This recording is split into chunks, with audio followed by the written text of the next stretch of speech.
എന്ന് തന്നെ പറയുകയാണ്. ഇപ്പോൾ ഛത്തീസ്ഗഡിലെ കോൺഗ്രസ് വക്താവ് കൂടി നമ്മളോടൊപ്പം ചേരുകയാണ്. സാറേ, പ്രൊട്ടസ്റ്റ് അഭി കൈസെ ആകെ ലേക്കർ ചലനെ വരെ ഇതാ ഇപ്പോൾ നമ്മൾ ദൃശ്യങ്ങളിൽ കാണുന്നത് വളരെ സ്മൃതി സിസ്റ്ററുടെ സഹോദരനാണ്. റോജിയെ കെട്ടിപ്പിടിച്ച് കരയുകയാണ്. അതിന് ജാമ്യാപേക്ഷ ഇപ്പോൾ അവസാന ഇതിലേക്ക് വൈകാരികമായ രംഗങ്ങളാണ് നമുക്കിപ്പോൾ ജയിലിന് മുന്നിൽ കാണാൻ സാധിക്കുന്നത്. പ്രീതി സിസ്റ്ററുടെ സഹോദരൻ റോജി എം ജോണിനെ കെട്ടിപ്പിടിച്ചുകൊണ്ട് കരയുന്ന എന്റെ സഹോദരൻ റോജി ജാമ്യം ലഭിച്ചു. എന്താണ് നല്ല വാർത്ത? നല്ല വാർത്ത വരുന്നു. നമ്മൾ അതിനുവേണ്ടി കാത്തു. എന്റെ കോൾ ഇപ്പം ഞാൻ വക്കീലിനോട് സംസാരിച്ചുകൊണ്ടിരിക്കുകയായിരുന്നു. ബെയിൽ ഗ്രാന്റ് ചെയ്തു. നമ്മളെ സംബന്ധിച്ച് ഏറ്റവും സന്തോഷമുള്ള ഒരു ദിവസമാണ്. ഞാൻ ഇവിടെ വന്നിട്ട് ഇപ്പോൾ 7 ദിവസമായി. എനിക്കറിയാം, ഒരു 12,000 കിലോമീറ്റർ ഞാൻ ഓടിയിട്ടുണ്ട്. അതുകൊണ്ട് ഇത്രയും സന്തോഷം നൽകുന്ന വേറെ ദിവസമില്ല അച്ഛാ.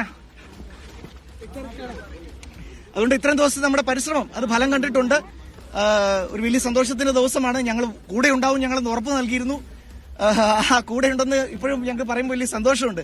അതുകൊണ്ട് ഞങ്ങളെ സംബന്ധിച്ച് ഇത് എല്ലാ വെല്ലുവിളിയും നേരിട്ടാണ്. ഇത്രയും ദിവസത്തെ ഒരു പ്രതിരോധവും വെല്ലുവിളിയും നിങ്ങളെല്ലാം കണ്ടതാണ്. അതെല്ലാം നേരിട്ടിട്ടാണ് ഞങ്ങൾ ഇവിടം വരെ എത്തിയത്. അതുകൊണ്ട് ഞങ്ങളെ സംബന്ധിച്ച് ഒരു വലിയൊരു വിജയമാണ്. തീർച്ചയായിട്ടും നല്ല സന്തോഷം. എല്ലാവരുടെ സഹകരണത്തിന് നന്ദി.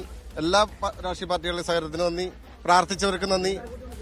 എല്ലാവർക്കും നന്ദി. എല്ലാ മാധ്യമ പ്രവർത്തകർക്ക് നന്ദി. പോലീസുകാർക്ക് നന്ദി. എല്ലാവർക്കും ഒറ്റവാക്കി നന്ദി പറയും. എല്ലാവരും ആഗ്രഹിച്ച, കാരണം നമ്മളെല്ലാവരും ഈ നിമിഷത്തിന് വേണ്ടിയിട്ടാണ് കാത്തുനിന്നത്.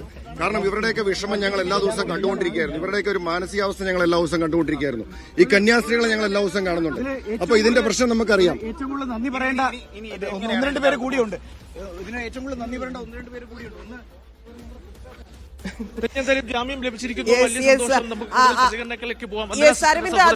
അത് ഹൈജാക്ക് ചെയ്തത്, അത് നൈസായിട്ട് അനൂപ് കൊണ്ടുപോയത് കണ്ടില്ലേ? മാധ്യമങ്ങൾക്ക് മുമ്പിൽ ഏത് തരത്തിലാണ് അദ്ദേഹം അതുമായി ബന്ധപ്പെട്ട് സംസാരിച്ചത്. ഇപ്പോൾ ഇടത് MP-മാർ സംസാരിക്കുന്നു പ്രതികരണത്തിലേക്ക്. ഞങ്ങളിവിടെ കാത്തുകെട്ടിയിരിക്കുകയാണ്. ഞങ്ങൾ കന്യാസ്ത്രീകളെ കണ്ടപ്പോൾ രാവിലെ ഞങ്ങൾ 9:30 അവരെ കണ്ടു.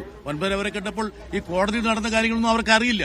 ഞങ്ങളൊരു കാര്യം ഉറപ്പ് നൽകി, നിങ്ങൾക്ക് ബെയിൽ കിട്ടുന്നവരെ ഞങ്ങൾ ഇവിടെ ഉണ്ടാവും, നിങ്ങളെ സുരക്ഷിതമായി എത്തിക്കുന്നു. ഇപ്പോൾ ഇവിടെ നിൽക്കുന്നത് നമ്മുടെ സിസ്റ്ററിന്റെ ബ്രദറാണ്. ഇവിടെ ജോസഫ് നിൽക്കുന്നത്. ഏതൊക്കെയാലും അദ്ദേഹം പറഞ്ഞ വാക്കുകളില്ല.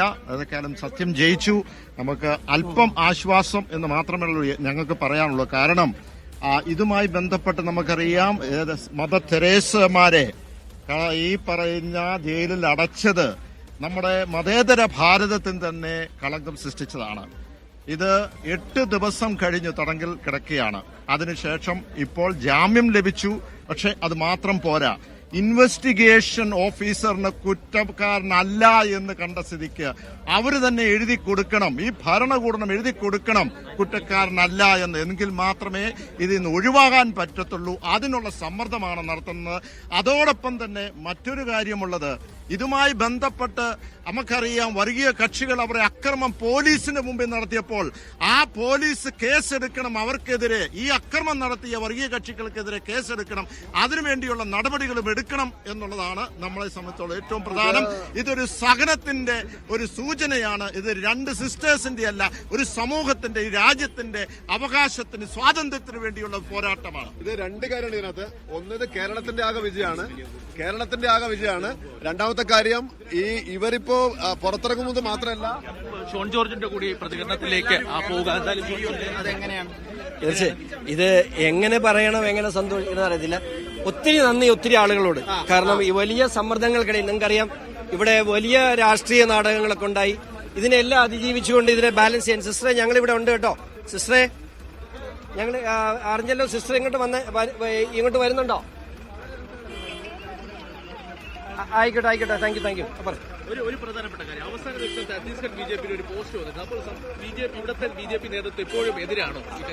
നിങ്ങൾ എന്താ ഈ പറയുന്നത്? അവരെതിരാണെങ്കിൽ ജാമ്യം കിട്ടുമെന്ന് വിശ്വസിക്കാൻ മാത്രം. ഛത്തീസ്ഗഡ് ഗവൺമെന്റ് എതിര് നിന്നാൽ ഇവിടെ ജാമ്യം കിട്ടുമെന്ന് വിശ്വസിക്കാൻ നിങ്ങൾക്ക്. ഷോൺ ജോർജാണ് പ്രതികരിച്ചത്. അവിടെ ജാമ്യം വാങ്ങിക്കൊടുത്തത് തങ്ങളാണ് എന്നുള്ള അവകാശവാദവുമായിട്ട് BJP നിൽക്കുന്നു എന്നുള്ളതാണ് അദ്ദേഹത്തിന്റെ പ്രതികരണത്തിൽ അത് വ്യക്തമാണ്. പക്ഷേ നമുക്കറിയാം ഏതൊക്കെ വഴിയിലാണ് BJP സർക്കാർ ഛത്തീസ്ഗഡിൽ ഏത് തരത്തിലാണ് ഈ കേസുമായി മുന്നോട്ട് പോയതെന്നും എങ്ങനെയൊക്കെ ആ കേസിനെ എതിർത്തെന്നും എങ്ങനെയൊക്കെ കന്യാസ്ത്രീകളുടെ ജാമ്യം തടഞ്ഞു എന്നുള്ളതും കഴിഞ്ഞ കുറച്ച് ദിവസങ്ങളായി നമ്മൾ കണ്ടുകൊണ്ടിരിക്കുകയാണ്. അന്യായമായി 9 ദിവസമാണ് ആ കന്യാസ്ത്രീകളെ ജയിലിൽ താമസിച്ചത്. സിസ്റ്റർ വന്ദനയുടെ കുടുംബം പ്രതികരിക്കുന്നു അതിലേക്ക്. അത് പോരുകയല്ല, അവിടെ തുടരുള്ളൂ. ഞങ്ങൾ പറഞ്ഞാലും അവിടെ തെറ്റ് പോരുകയല്ല എന്നാണ് എൻ്റെ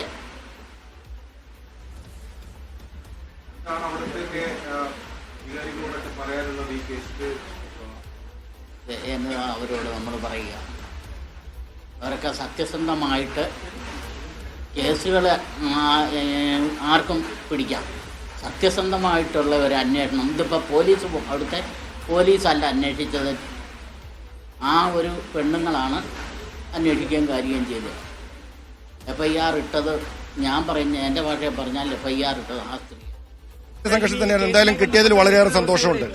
എന്തായാലും വളരെയധികം സന്തോഷത്തിൽ തന്നെയാണ്. വന്ദന സിസ്റ്ററുടെ സഹോദരനുണ്ട്, അദ്ദേഹത്തിന്റെ കൂടി പ്രതികരണം നമുക്ക് ഈ നിമിഷം കേട്ട്. നമ്മൾ അദ്ദേഹത്തോട് ഇന്നലെ കൂടി സംസാരിച്ചതാണ്. അപ്പോൾ വലിയ പ്രതീക്ഷയിൽ, ആത്മവിശ്വാസത്തിൽ തന്നെയായിരുന്നു അവർ ഉണ്ടായിരുന്നത്. ഇപ്പോൾ വന്ദന സിസ്റ്ററുടെ സഹോദരൻ ഇപ്പോൾ ഒരു എങ്ങനെയാണ് ഈ അവസാനം വലിയ കാര്യമാണ്. ബന്ധുക്കൾ സ്ത്രീകളുടെ സഹോദരൻ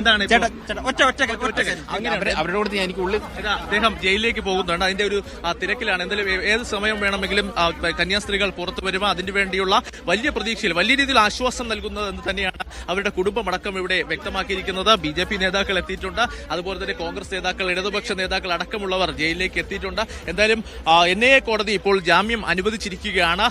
8 ദിവസത്തെ ജയിൽവാസത്തിന് ശേഷമാണ് ഇപ്പോൾ ജാമ്യം അനുവദിച്ചിരിക്കുന്നത്. എന്തായാലും അല്പസമയത്തിനകം തന്നെ ഡിജിറ്റലായി മജിസ്ട്രേറ്റ് കോടതിയിലേക്ക് ജാമ്യം ലഭിച്ച വിവരം കൈമാറും. അതിന് പിന്നാലെ മജിസ്ട്രേറ്റ് കോടതിയിൽ നിന്ന് ജയിലിലേക്ക്, ദുർഗിലെ ജയിലിലേക്ക് കൂടി രേഖകൾ എത്തുന്നതോടുകൂടി കന്യാസ്ത്രീകൾ പുറത്തിറങ്ങും. അതിന് ഇനി മണിക്കൂറുകൾ മാത്രമുള്ള കാത്തിരിപ്പ് എന്ന് തന്നെയാണ് വ്യക്തമാക്കിയിരിക്കുന്നത്. എന്തായാലും കന്യാസ്ത്രീകൾക്ക് ജാമ്യം ലഭിച്ചിരിക്കുന്നു. 8 ദിവസം നീണ്ട ജയിൽവാസത്തിന് അവസാനമായിരിക്കുന്നു. 9ാം നാൾ കന്യാസ്ത്രീകൾ ജയിൽ മോചിതരായിരിക്കുന്നു. പക്ഷേ ഇവിടെ ചില വാദങ്ങളും പ്രതിവാദങ്ങളും എല്ലാം നടക്കുന്നുണ്ട്. കാരണം ഛത്തീസ്ഗഡ് BJPയുടെ സമൂഹ മാധ്യമത്തിലെ പോസ്റ്റ് അടക്കം നമ്മൾ അല്പസമയം മുമ്പ് കണ്ടതാണ്. അത് ഷോൺ ജോർജ് അടക്കം ചോദിച്ചപ്പോൾ അത്തരമൊരു എതിർപ്പ് ഛത്തീസ്ഗഡിലെ BJP നേതാക്കൾക്കില്ല എന്നതാണ് ഷോൺ ജോർജ് അടക്കം ചൂണ്ടിക്കാണിക്കുന്നത്. പക്ഷേ കന്യാസ്ത്രീകളെയും കോൺഗ്രസിനെയും അധിക്ഷേപിക്കുന്ന തരത്തിലുള്ള ഒരു പോസ്റ്റ് തന്നെയാണ് ഈ അവസാനം ജാമ്യം ലഭിക്കുന്നതിന് 1 മണിക്കൂർ മുമ്പ് വരെ BJP നേതൃത്വം പങ്കുവച്ചത്. അപ്പോൾ കേരളത്തിലെ BJP നേതാക്കളുടെ വാദങ്ങളെ പൂർണ്ണമായും ഛത്തീസ്ഗഡിലെ BJP നേതാക്കൾ തള്ളുന്നു എന്ന് തന്നെയാണ് വ്യക്തമാക്കുന്നത്. പക്ഷേ ആശ്വാസകരമായ വാർത്ത, 8 ദിവസങ്ങൾക്ക് ശേഷം ഈ കന്യാസ്ത്രീകൾക്ക് ജാമ്യം ലഭിച്ചിരിക്കുന്നു. അല്പസമയത്തിനകം തന്നെ ജയിലിൽ നിന്നവർ ജയിൽ മോചിതരായി പുറത്തെത്തും. അതാണ് അരവിന്ദ് പറഞ്ഞതുപോലെ, അതാണ് അതിലുള്ള ആശ്വാസം. 8 ദിവസമായി അന്യായമായി സെൻട്രൽ ജയിലിൽ ക്രിമിനൽസിനൊപ്പം താമസിക്കുന്ന കന്യാസ്ത്രീകൾക്ക് പുറത്തേക്ക് വരാൻ സാധിച്ചിരിക്കുന്നു എന്നുള്ളതാണ് അതിൽ ആശ്വാസകരം. പക്ഷേ ആ കേസ് നിലനിൽക്കുമോ എന്നുള്ളതിൽ ആശ്വാസകരമായിട്ടുള്ള കാര്യങ്ങളാണ് ഇനി വരേണ്ടത്. ആ FIR റദ്ദാക്കപ്പെടേണ്ടതുണ്ട്. ആ രീതിയിൽ എങ്ങനെയായിരിക്കും ഇനി വരും ദിവസങ്ങളിൽ ആ നിയമ പോരാട്ടം നടക്കുക എന്നുള്ളത് നമ്മൾ കാണേണ്ടതുണ്ട്. പക്ഷേ അരവിന്ദ് സൂചിപ്പിച്ചതുപോലെ വലിയ ഫൈറ്റ് അവിടെ 3 പാർട്ടികൾ തമ്മിൽ നടക്കുന്നു എന്നുള്ളതാണ്. ഇല്ലെങ്കിൽ